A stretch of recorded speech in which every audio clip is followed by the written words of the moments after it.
2024 के लोकसभा चुनाव के बाद एक बार फिर से एनडीए की सरकार बनने जा रही है, लेकिन इस बार गठबंधन सरकार होगी। टीडीपी और जेडीयू जैसे जो घटक दल हैं उनकी अहम भूमिका होगी। तो कैसा होगा गठबंधन और किस तरह से सरकार चलेगी? हम प्रयागराज में मौजूद हैं और प्रयागराज के कुछ लोगों से बात करेंगे। ये बताएं कि इस बार गठबंधन सरकार चलेगी, पूर्ण बहुमत नहीं है बीजेपी के पास, तो किस तरह का स्वरूप होगा? आपको क्या लगता है उतनी मजबूती मिलेगी सरकार? इच्छा शक्ति की मजबूती तो भारतीय जनता पार्टी में है ही, और इस समय वो सबसे बड़ी पार्टी भी है, तो सरकार तो बढ़िया से ही चलेगी, क्योंकि मोदी है तो मुमकिन है।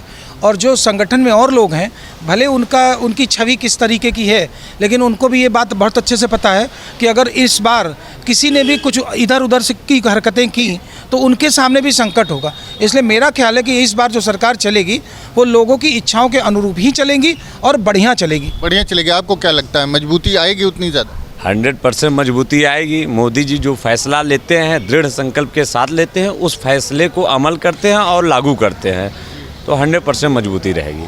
लेकिन अगर बात करें तो टीडीपी और जेडीयू जैसे पार्टनर हैं, क्या उन पर पूरी तरह से भरोसा हो सकता है? वो पूर्ण रूप से भारतीय जनता पार्टी के साथ हैं, पूरा भरोसा किया जा सकता है। उन लोगों ने अभी से प्रधानमंत्री नरेंद्र भाई मोदी जी को मान लिया है।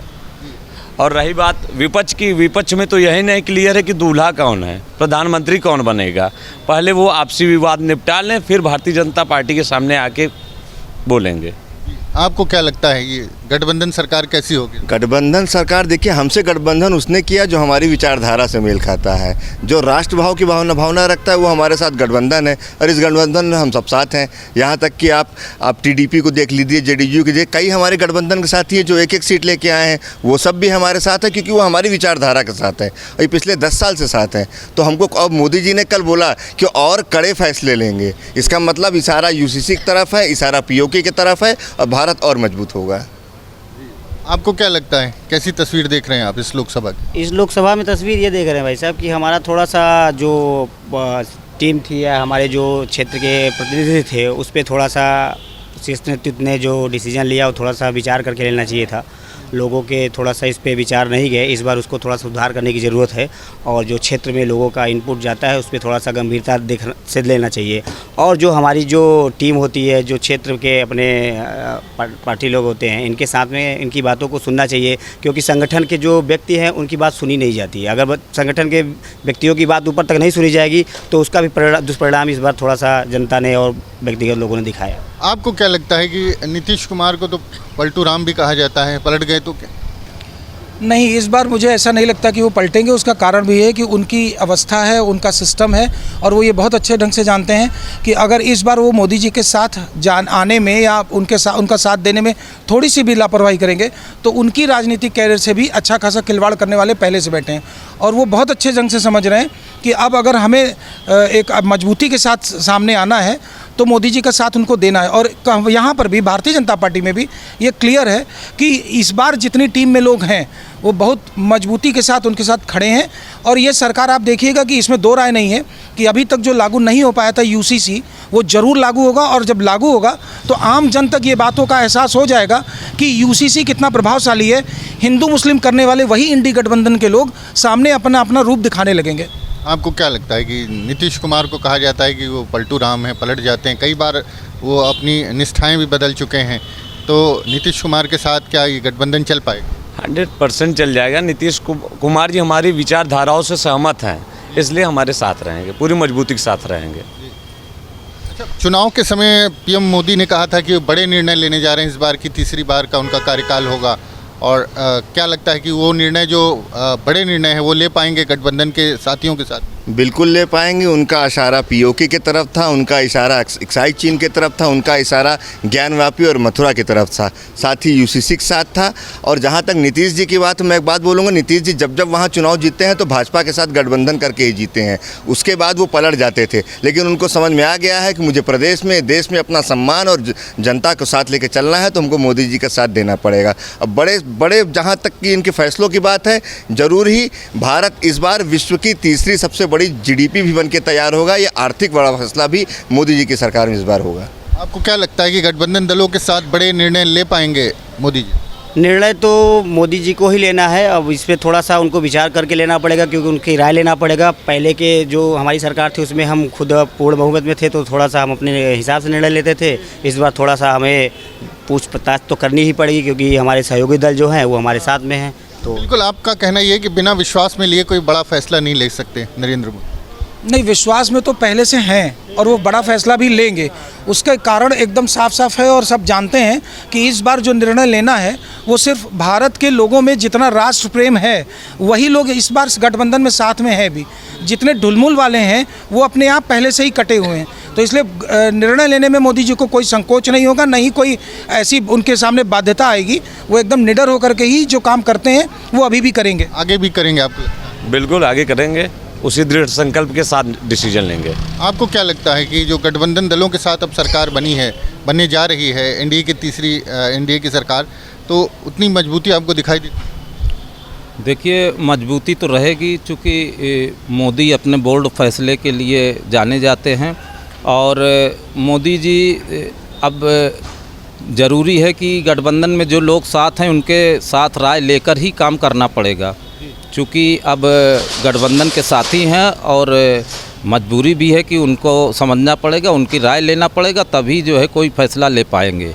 बिना गठबंधन को विश्वास में लिए वो फैसला नहीं ले पाएंगे, क्योंकि उनके पास जो है वो नंबर्स नहीं है, 272 नंबर नहीं।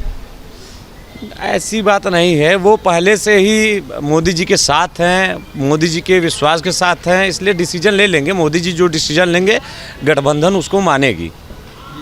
आपको क्या लगता है? देखिए, अगर आप नीतीश जी को माइनस भी कर देंगे, अगर आप कर देंगे तो भी हमारे पास बहुमत है, तो इसलिए ऐसा कुछ नहीं होना है। सब साथ मिलकर के ही काम करेंगे और ये सब लोग मोदी जी को अपना नेता पहले से ही मान रहे हैं और मोदी जी के निर्णय का सब स्वागत खूब आराम से करेंगे। कारण भी है कि देशव्यापी फैसले हैं, पीओके का फैसला है, यूसीसी का फैसला है, अक्साई चीन का फैसला है। इन सब के लिए मोदी जी के साथ देश का कोई भी ऐसा नेता नहीं है जो न जाना चाहे। उन देशद्रोहियों को छोड़ दीजिए जिन्होंने इस बार अपने रूप दिखाए हैं। आपको क्या लगता है? जी बिल्कुल निर्णय लेंगे, भाई साहब की बातों से हम समर्थन करते हैं और मोदी जी को थोड़ा सा जो है इस पे निर्णय लेने के लिए खुद ही जिम्मेदारी लेते आए हैं और आगे से भी वही लेते रहेंगे। भैया, आपको क्या लगता है? मोदी जी की गारंटी है, भारत का साथ सब सारे गठबंधन हमारे साथ हैं और सबकी मजबूरी है। मोदी जी की गारंटी से आप 281 आए हैं। इतना आपका एंटी इनकम्बेंसी के बावजूद भी ये भारत के इतिहास में नेहरू जी के बाद ये पहला चुनाव है कि तीसरी बार कोई सरकार आई है, तो इसमें कोई शक नहीं है कि सब मोदी जी की गारंटी पे हैं। सब आपको क्या लगता है कि गठबंधन दलों के साथ जो सरकार बनाने जा रहे हैं, इस बार नंबर्स पूरे नहीं हैं, 272 जो बीजेपी एक पार्टी के रूप में बहुमत नहीं है, तो क्या लगता है सरकार मजबूत होगी? क्या तस्वीर देकर? नहीं, पहली बात तो मैं ये बताना चाहूँगा कि भारतीय जनता पार्टी एनडीए गठबंधन के रूप में चुनाव के उतरी थी और हमारा पूर्ण बहुमत है। 272 सीट होनी चाहिए बहुमत के लिए। हम बहुमत से आगे हैं और ऐसा नहीं कि हम चुनाव बाद गठबंधन कर रहे हैं। हम चुनाव के पहले गठबंधन किए थे, चुनाव में उतरे थे, जनता ने हमें पूर्ण बहुमत दिया है और 9 तारीख को नरेंद्र मोदी जी तीसरी बार भारत देश के प्रधानमंत्री के रूप में शपथ लेंगे। सभी जो उनके घटक दल हैं वह सब अब उनके जो राष्ट्रीय अध्यक्ष या कोऑर्डिनेटर लोग वह स्वयं आके कह रहे हैं मोदी जी के नेतृत्व में सरकार बनाने के लिए पूरा सहयोग दे रहे हैं। और जो कुछ बाकी मीडिया के माध्यम से, कुछ अन्य नेताओं के माध्यम से जो भी अफवाह शिगुफा उड़ता है वह सरकार बनाते समय उड़ता है, उड़ना ही चाहिए। आपको क्या लग रहा है मजबूत? इसमें कोई दो मत नहीं है कि मोदी जी की सरकार जो है बनने जा रही है और मोदी की ही बनेगी, क्योंकि लोग मजबूत रहेगी गठबंधन दलों के साथ, अपने सहयोगी दलों के साथ जो है बनने जा रही है सरकार। और जो संविधान बचाओ, आरक्षण बचाओ और जो लोकतंत्र बचाओ के नाम पर जो अफवाह फैलाई गई जनता में, उसके कारण थोड़ा जो है विजयश्री जो लक्ष्य था जो 400 के पार वो मिलने में वो नहीं मिल सका। लेकिन जनता इनके बहकावे में आ गई, विपक्षी पार्टियों के बहकावे में, कि अब जो है संविधान ही बदल दिया जाएगा, अब जो जो है SC/ST का आरक्षण ख़त्म कर दिया जाएगा, OBC का आरक्षण ख़त्म कर दिया जाएगा, धार्मिक अल्पसंख्यक इस देश में रहने नहीं पाएंगे। ये सब जो अफवाह फैलाई गई, इससे जो है वो मोदी जी का जो लक्ष्य था वो नहीं हुआ, लेकिन सरकार जो बन रही है वो चलेगी ना मजबूती? बिल्कुल स्थायी रूप से चलेगी और मजबूती से चलेगी, और मोदी जी अपने विकसित भारत के लक्ष्य को पूर्ण करने में सक्षम रहेंगे। जी, तो तमाम लोग यहाँ पर जो मौजूद थे उनका कहना है कि गठबंधन दलों के साथ भी तीसरी बार मोदी सरकार उसी तरह से काम करेगी जैसे पहले करती आई थी। हालांकि नीतीश कुमार की बात कर लें और TDP की बात कर लें, दो ऐसे घटक हैं जो अगर साथ छोड़ते हैं या फिर पीछे हटते हैं या फिर किसी फैसले को लेकर के असहमति उनकी होती है तो उस समय क्या तस्वीर होगी ये ज़रूर देखना होगा। लेकिन ज़्यादातर लोग मानते हैं कि दो कार्यकाल जिस तरह से मोदी सरकार के गुजरे हैं उसी तरह से ये कार्यकाल भी गुजरेगा और सरकार एक बार फिर से मजबूत फैसले लेगी।